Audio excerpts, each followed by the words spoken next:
Hello, welcome to adviser. आज हम लोग इनफर्टिलिटी की बात करेंगे। ठीक है, इनफर्टाइल क्या होता है? इनफर्टाइल मतलब those couple which are unable to conceive a baby. ठीक है, जिनको बेबी नहीं हो पा रहा है किसी रीजन से। अब वो रीजंस क्या होते हैं? रीजंस कई सारे हो सकते हैं, जैसे कि कॉन्जेनाइटल डिजीजेस भी हो सकते हैं।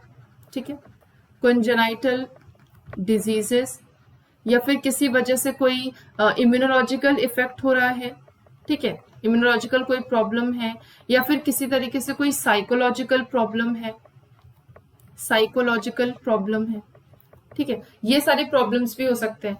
अब ये प्रॉब्लम्स के साथ साथ जैसे क्या होता है कि जो मेल है, ठीक है, problem can lie in both. ठीक है, जैसे आप आगे मिथ के बारे में हम बात करते हैं, तो मिथ ये है कि नॉर्मली लोग ये सोचते हैं कि फीमेल को ब्लेम करते हैं कि फीमेल जो है वो बेबी कंसीव नहीं कर पा रही, तो यानी कि कोई ना कोई प्रॉब्लम होगा फीमेल में ही।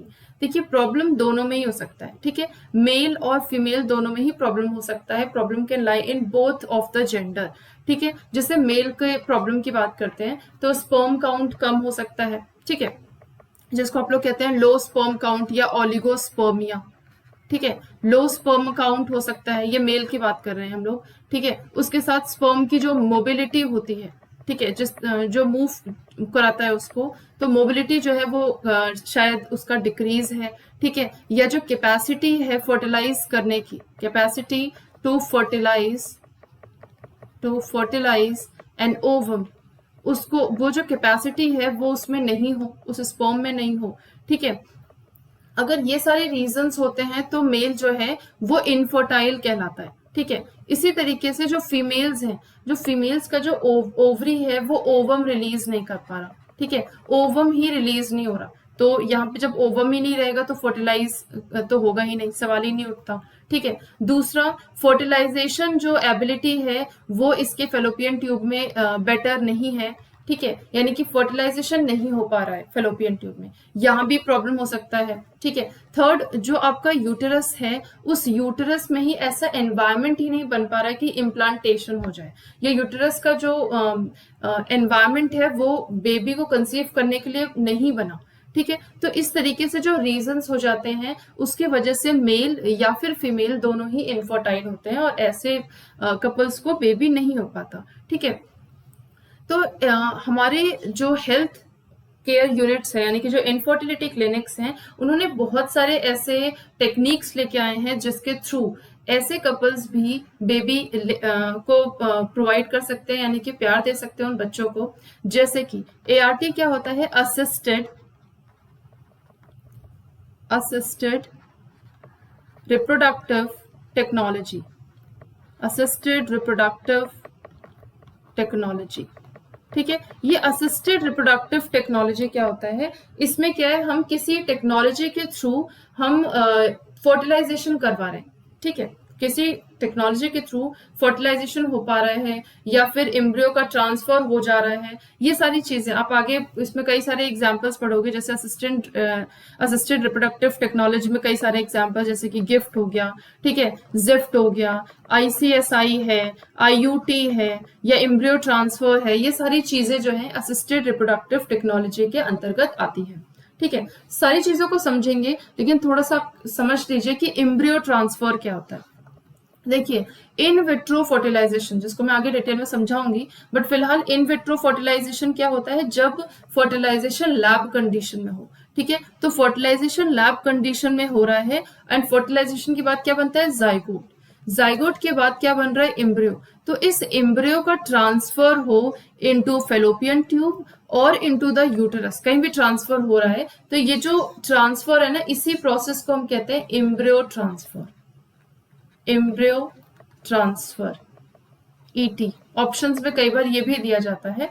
ठीक है, तो ET होता है। अब देखिए, इन विट्रो फर्टिलाइजेशन समझिए क्या होता है। इन विट्रो का मतलब होता है लैब कंडीशन। लैब कंडीशन, जैसे ये मेल है और ये फीमेल है। ठीक है, तो मेल से जो स्पर्म है उसको कलेक्ट किया गया, और फीमेल से ओवा को कलेक्ट किया गया। ठीक है, कलेक्ट करने के बाद लैब कंडीशन में, ध्यान रखिएगा, लैब कंडीशन में इसको फर्टिलाइजेशन करवाया। ठीक है, फर्टिलाइजेशन को इंड्यूस किया। जब फर्टिलाइजेशन हो गया तो इसके बाद बना जाइगोट। ठीक है, क्या बना? Zygote.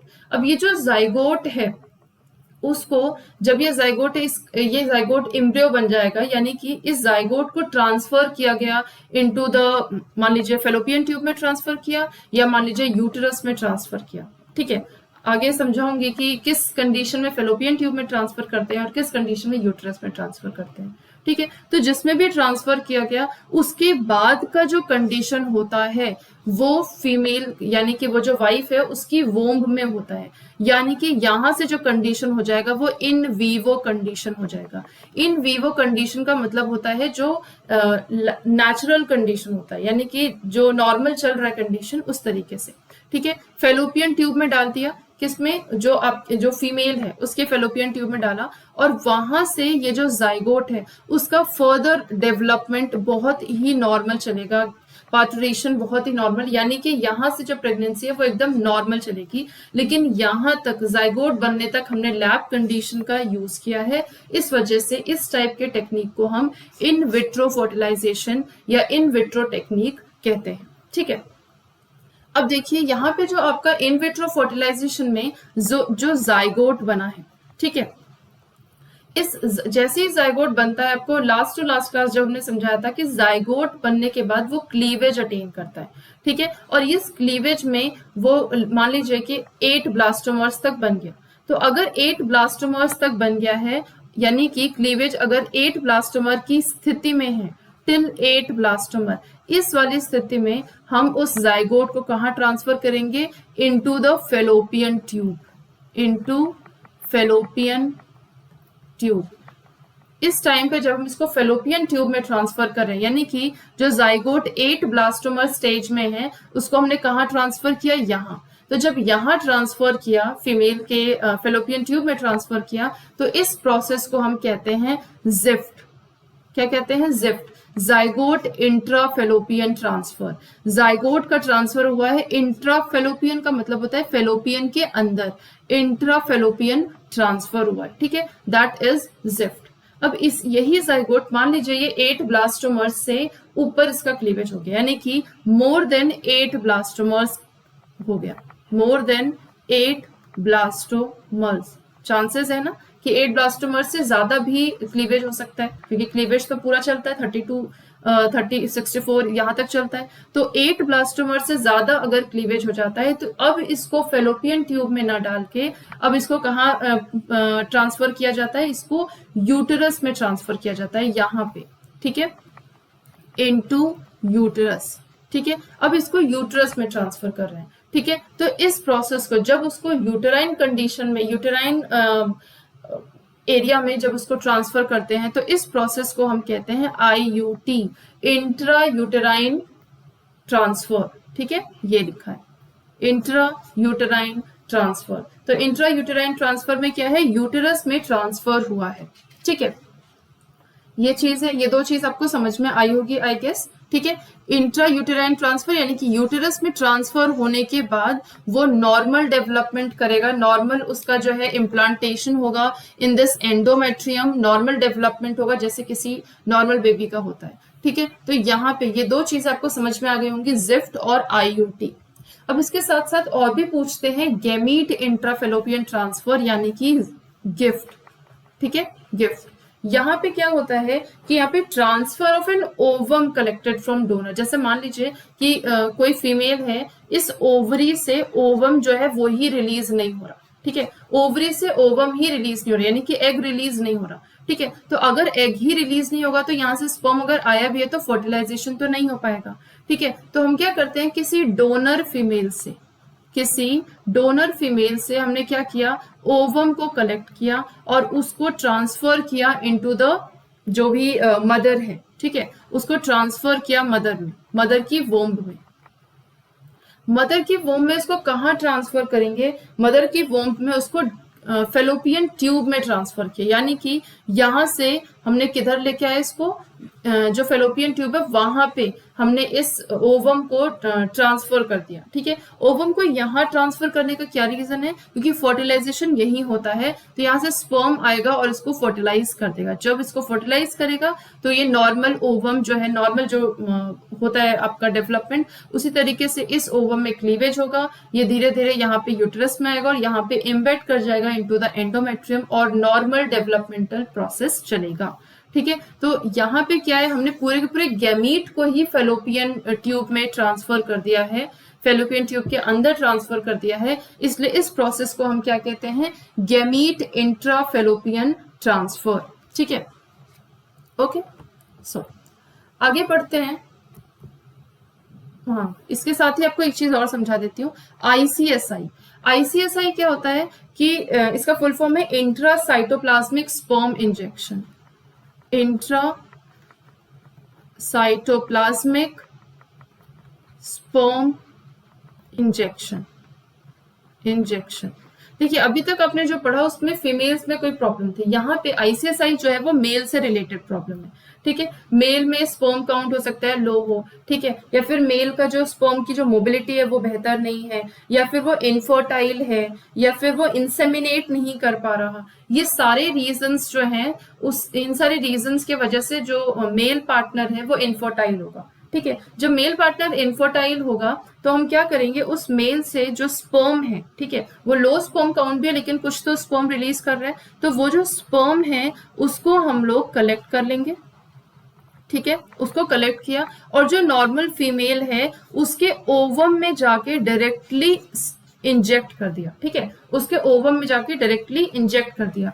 One single spermatozoa is injected directly into the cytoplasm of an oocyte by micropuncture of ZP यानी कि जोना पेलुसिडा। ठीक है, एक अकेले स्पर्मेटोजोआ को आप इंजेक्ट करते हो। ठीक है, जैसे मान लीजिए मैं यहाँ पे डायग्राम बनाती हूँ, ये आपका जोना पेलुसिडा है जिसको हमें रप्चर करना होता है। ये जो बाहर की जो लेयर है, ये कौन सी लेयर है, ये ZP लेयर है, जोना पेलुसिडा लेयर है। ठीक है, इसके अंदर जो है पेरीवाइटलाइन स्पेस या मेम्ब्रेन है और ये पेरीवाइटलाइन स्पेस है। ठीक है, अब देखिए यहाँ पे क्या होगा, आईसीएसआई में क्या होता है, जैसे माइक्रो इंजेक्शन होता है, आपने सुना होगा। तो माइक्रो इंजेक्शन में ये जो एक सिंगल स्पर्मेटोजोआ, आपको पता है कि पॉलीस्पर्मी को हम हमेशा प्रिवेंट करते हैं कि पॉलीस्पर्मी ना हो, तो वो इसलिए क्योंकि एक स्पर्म जैसे ही आता है, जैसे वो फर्टिलाइज करता है, जो जेडपी को रप्चर करके जैसे उसने फर्टिलाइज किया, पूरा का पूरा ओवम जो है उसका जो कॉर्टिकल रिएक्शंस होते हैं उसमें, और बाहर का जो मेम्ब्रेन है काफी हार्ड हो जाता है ताकि कोई और स्पर्म उसको फर्टिलाइज ना कर पाए उस ओवम को।